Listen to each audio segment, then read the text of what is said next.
நண்பன் பட பாணியில் பிரசவம் பார்த்த ரியல் பஞ்சவன் பாரிவேந்தன். ஓடும் ரயிலில் திக் திக் சம்பவம். நண்பன் பட கிளைமேக்ஸ்ல பிரசவ வழியில துடிக்கிற பெண்ணிற்கு விஜய் பிரில்லியண்டா யோசிச்சு தாயையும் குழந்தையையும் காப்பாத்தின காட்சி நாம எல்லாருக்குமே தெரியுங்க. அதே மாதிரியான சம்பவம் நிஜ வாழ்க்கையில நடந்தா எப்படி இருக்கும்? அப்படி ஒரு தரமான சம்பவம் தான் இன்னைக்கு மும்பைல நடந்திருக்கு. மும்பை லோக்கல் ட்ரெயின்ல நிறைமாச கர்ப்பிணி ஒருத்தவங்க நைட் டைம்ல டிராவல் செஞ்சிருக்காங்க. ஓடுற ட்ரெயின்ல திடீர்னு பிரசவ வலி வந்திருக்கு அந்த பெண்ணிற்கு. சுத்தி இருக்கிறவங்க பதறி போய் அந்த கர்ப்பிணிக்கு என்ன ஆச்சுன்னு பார்க்கும்போதுதான் தெரிஞ்சிருக்கு ஏற்கனவே குழந்தை பாதி வெளியில வந்த நிலையில இருக்குன்னு. உடனே சுத்தி இருக்கிறவங்களுக்கு பீதியில என்ன செய்யறதுன்னு தெரியாம உறைஞ்சு போய் நின்றுருக்காங்க. ஆனா கர்ப்பிணி பெண்ணுக்கு நான் வர்றேன்னு விகாஸ் பெந்திரே என்ற இளைஞர் உதவுறதுக்கு முன்னாடி வந்திருக்காரு. முதல்ல ஓடுற ட்ரெயினை அபாய சங்கிலியை இழுத்து நிப்பாட்டி இருக்காரு. பிறகு சமயோஜிதமா யோசிச்சு டாக்டர் ஒருத்தவங்களுக்கு வீடியோ கால்ல நிலைமையை எடுத்து சொல்லியிருக்காரு அந்த இளைஞர்.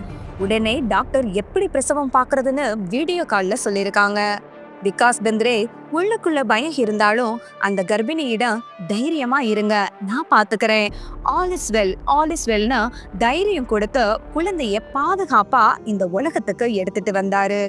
ஒரு அழகான ஆண் குழந்தைய துணியும் பாதிப்பு இல்லாம தாயின் உயிரையும் காப்பாற்றிருக்காரு இந்த ரியல் ஹீரோ. இத கேட்கும் போதே எவ்வளவு ஆச்சரியமா இருக்குல்ல. இந்த சம்பவத்தை நேர்ல பார்த்த மக்களுக்கு இப்படி இருந்திருக்கும். அந்த விகாஸ் பெந்திரே கிட்ட வாழ்த்துக்கள் தெரிவிக்கும் போது, இதுதான் என் வாழ்க்கையில முதல் முறையா செய்யறேன், எனக்கு ரொம்ப பயமா இருந்துச்சுன்னு ரொம்ப உணர்ச்சி பூர்வமா தெரிவிச்சாரு.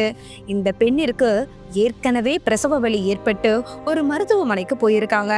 ஆனா அங்க அந்த பெண்ணிற்கு சிகிச்சை கொடுக்க முடியாதுன்னு சொன்னதுனாலதான் இவங்க லோக்கல் ட்ரெயின்ல போக வேண்டிய சூழ்நிலை ஏற்பட்டிருக்கு. இப்படிப்பட்ட சூழ்நிலையில விகாஸ் மட்டும் அந்த கம்பார்ட்மெண்ட்ல டிராவல் செய்யலைன்னா என்ன நடந்திருக்கும்னு நினைச்சு கூட பார்க்க முடியலங்க. பிறகு ஆம்புலன்ஸ்ல தாயையும் குழந்தையையும் ஏற்றிவிட்ட விகாஸ் பெந்திரே கிட்ட அந்த பெண்ணும் குடும்பத்தாரும் மனமாற நன்றி தெரிவிச்சது பார்க்கவே நெகிழ்ச்சியா இருந்துச்சு. இப்ப சமூக வலைத்தளங்கள்ல ரியல் லைஃப் ரான்ச்சோ அதாங்க பஞ்சவன் பாரிவேந்தன்னு மக்கள் கொண்டாடிட்டு வர்றாங்க.